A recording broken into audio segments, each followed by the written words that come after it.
if you want to mingle with people. I don't know why that is a little bit mismangled or mangled. It says, agree with people whenever you can. As an evangelist, as a person who is looking to win souls for Jesus, I don't think we often approach this with agree with people. Or do we? We know what is right. We know the Sabbath is right. Right? And you, as a Sunday-keeping Catholic, is wrong. Well, we know God made the Sabbath right at creation. And you've just kind of backslidden. Your church has backslidden and you've just followed along.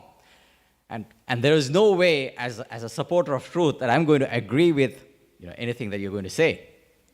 So agreeing with people is not our strength.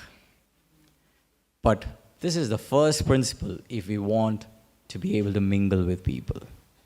How many of us would spend time associating with people who constantly said, you know what? I don't agree with you. I don't agree with you. Some of us have those kind of people in our lives. If we just think about it. How many of us honestly want to spend time with them? Some of them are really loud ones as well, right? Here's where you're wrong. Here's where you're doing something that's not right. You're saying, the weather is nice and fine. I'm saying it's just too hot. You're saying it's raining. I'm saying, the plants need water. Sometimes we make it our strength, our forte, not to agree with people. But what happens when we don't agree with people? The first thing that happens is if people say something and we don't agree with them, there is immediately kind of like, right, there's a barrier that's formed. There is a barrier that's formed. And if we wanted to reach their hearts, to be their friend, to influence them for anything, that's going to just make life more difficult, is it not? It's just going to make life more difficult. And of course, we see in Jesus' ministry as well. When we look at Jesus' ministry, we see, and a lot of times the first thing that people think of in Jesus' ministry is that he didn't agree with people.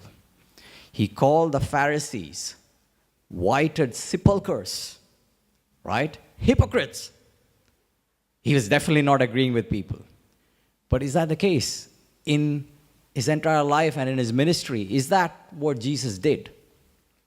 Yes, he called them hypocrites, but who were they? They were the Pharisees. They were the leaders who intentionally chose not to follow the truth. Only with them did he disagree in all of his ministry, right? Jesus was an agreeable person. If we look around our church, there are people in our church that I look up to. And I take the case of El Reboa, who is very who's fortunately here with us today. And I've spoken to him, and I've noticed that I've never ever managed to get him to disagree to anything that I said. I don't know if there's anybody else that I've noticed the same thing. There are people who gain our trust and who gain our respect. And their secret is pretty much this. They are agreeable. And agreeing with somebody is not wrong as we think it is. It's not. If we agree with somebody, that does not mean that we are agreeing with the error that they believe in. In fact, Sister White, that's what it says there. Sister White puts that up on what I put up on the screen, if you can read it, is agree with people on every point where you can. Consistently do so.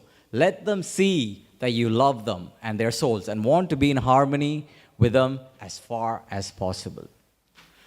Amen. Start with what you have in common. I come from a land where there is many religions. There's Hindus, which is like 1 billion people, right? There's Muslims, which is another 300-400 million people. and there is Christians, that's a few handful of millions. So, if you want to talk to a Hindu, and you first go and say, you believe in a million gods, I think they have thousands of gods. You believe in so many gods. How can that be possible? If you had more than one God, they'd just be fighting with each other, which they constantly do as well, right? And you consider them as gods. They're just like humans. But look at me. I've got one God who has created the whole universe. Would that be an appropriate approach with them? Definitely not. That's just going to put their hackles up, and they're going to say, oh, good. That's all very good. But they won't hear or accept a word that I say. So when we go to somebody and the first thing that we say is, remember the Sabbath. God created the Sabbath. And we just quote a bunch of verses at them.